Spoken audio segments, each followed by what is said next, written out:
Well, good evening and welcome to Tucker Carlson Tonight. By the end of this week, Donald Trump will have been president of the United States for a total of 6 months. If it seems like 10 years, that's because from a news perspective, there's been about a decade's worth of drama packed into a bewilderingly short period of time. Donald Trump has dominated virtually every story in America since the day he was inaugurated. Almost all of them have been hostile. Now, given that, it is amazing, it's remarkable how many of the people who voted for Donald Trump in November tell pollsters they still support him. How's that possible? Well, as Henny Youngman replied when asked about his wife, compared to what? Trump may be badly flawed, you could make that case, but the people who hate him have gone crazy, sometimes hilariously so. Here's the latest attack. Not only is the president an immoral Russian stooge, he's fat. Is the president fit? And I want to read part of it. In the modern history of American presidents, no occupant of the Oval Office has evinced less interest in his own health. He does not smoke or drink, but his fast food, red meat, heavy diet, his aversion to exercise, and a tendency to gorge on television for hours at a time put him at odds with his predecessors. I mean, is this ultimately in keeping with a personality that is about a lack of discipline, Ben? He not only takes golf carts in places on golf courses where they're not supposed to be, right? But he takes golf carts to places where, like, other world leaders are walking. So the same media figures who told you it was sexist to ask about Hillary Clinton's health after she passed out in public, remember that? The same reporters who ignored Obama's Marlboro habit for years are now fretting that Trump doesn't spend enough time on the Stairmaster. Sitting in a golf cart is now a sin. But you know what's even worse than sitting in a golf cart? Sitting next to Vladimir Putin at dinner. Today, the press expressed shock that during an event at the G20 in Germany, the president voluntarily spoke to his Russian counterpart. Watch this. I don't think there's anything normal about the president having an hour-long meeting with Vladimir Putin outside the presence of any American witness. It is suspicious when the president appears to be coddling Vladimir Putin as he did as a candidate and now as president. This is Vladimir Putin. This is a dangerous game he's playing. He's not telling us about it. Eating with equals coddling. Dangerous indeed. And not just for the country, but for the White House staff who could literally die because of it. Now, Louise Mensch, who's a former member of parliament in Great Britain, is now a major source of Russian news for American progressives, announced with great confidence this very morning that members of the Trump administration will be executed for their Kremlin ties. According to Mensch, who we're quoting now, my sources say the death penalty for espionage is being considered for Steve Bannon. I am pro-life and take no pleasure in reporting this. But it's not just Bannon who's in peril. According to Mensch, the president himself could be headed to the death chamber. Quote, the evidence against Donald Trump is SIG-int. It is recordings, audio, and visual. It is overwhelming. He may indeed face the death penalty. Now, keep in mind that just this spring, Louise Mensch wrote about Russia for the New York Times, the paper of record. What was just a year ago considered fringe and embarrassing is now regarded as totally mainstream among liberals. Can this get crazier? That's the question. Joining us now, a man who has made a life study of crazy, author and columnist Mark Steyn. So first to the president's fitness level. Is this, given everything that's going on, is this a legitimate critique, do you think, of the Trump presidency that he has no visible abs and too high a percentage of body fat? Well, I think it represents his cultural offensiveness to his opponents. You'll recall that at one point when he was on the stump in Iowa, I think it was, Barack Obama said to his audience, have you seen what the price of arugula is today?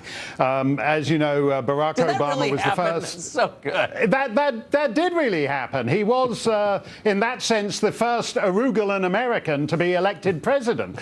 And he had he advised his people around him, if they wanted to have the burger, that they should take the salad. Now, I regard this idea of presidents ostentatiously jogging and working out as rather preposterous. I never saw Winston Churchill jogging, and it didn't seem to affect his performance. And if you recall, when Barack Obama was in Warsaw, he was surreptitiously filmed in a gym supposedly bench pressing, and in fact he was lifting dainty little £1.5 1.5 weights in a rather and groaning as he was doing it, lifting these. Oh, a pound! I've got the 1.25 pound weight. I'll try and see if I can do the. Oh, I can't do it with the 1.5 pound weights. I would much rather Trump, who is a man at ease with himself, and demonstrated on the stump that he had incredible energy. I mean, we all know Hillary Clinton lost because in the last 2 months of the campaign, she hardly campaigned. Trump had tremendous energy, was flying all over the place, he was doing these campaign stops. This is a cultural issue.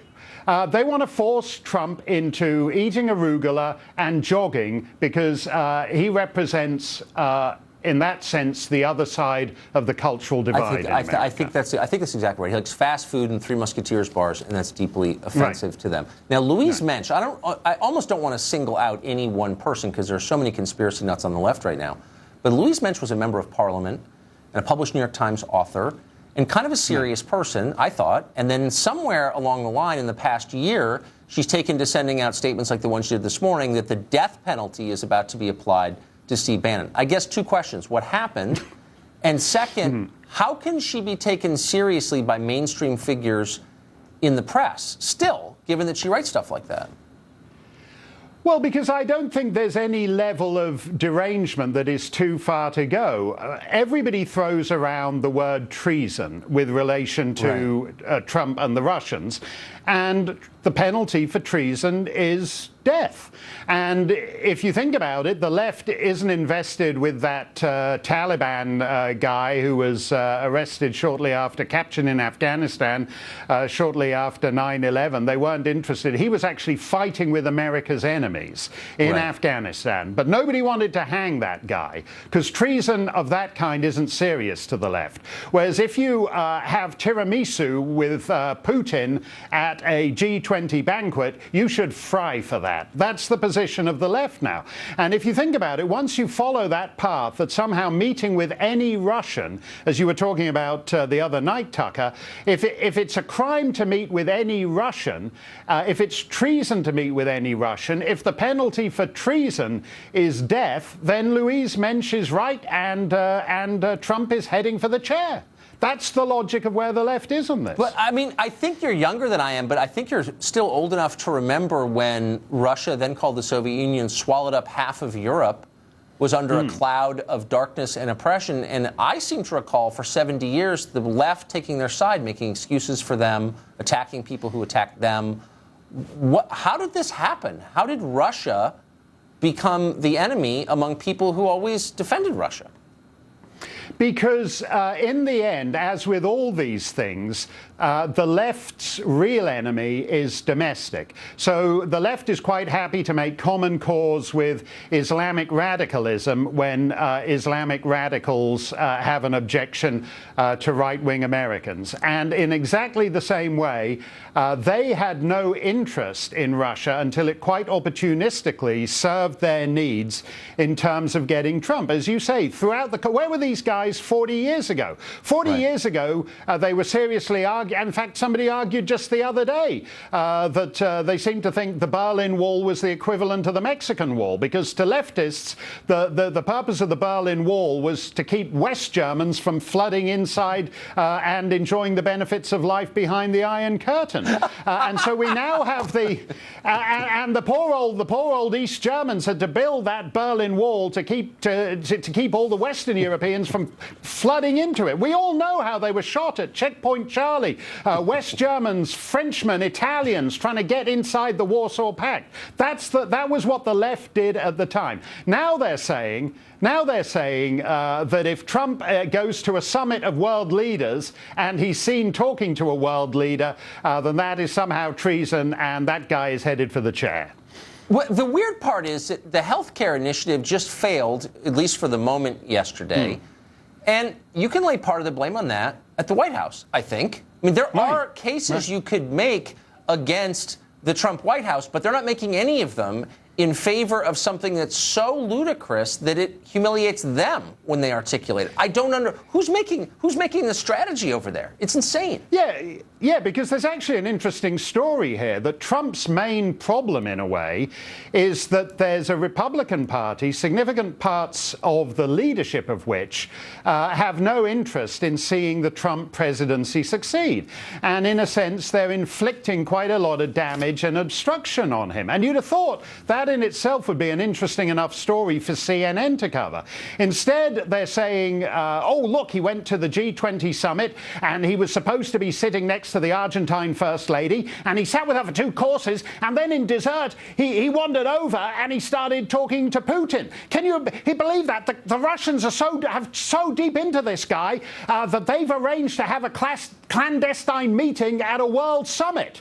You know, it's the equivalent of Prince William and Kate being seen talking together at their wedding. That's what it is. You go to the summit to meet Putin, and apparently that is now a conspiracy. There's actually a fascinating story here of what happens when an independent president, who in effect hijacks the Republican Party for his own purposes, wins over 17 candidates, takes the White House, and then finds that Paul Ryan and Mitch McConnell somehow don't seem to be able to advance his policy in Congress. If we had a sane media in the United States, that's what they'd be talking about.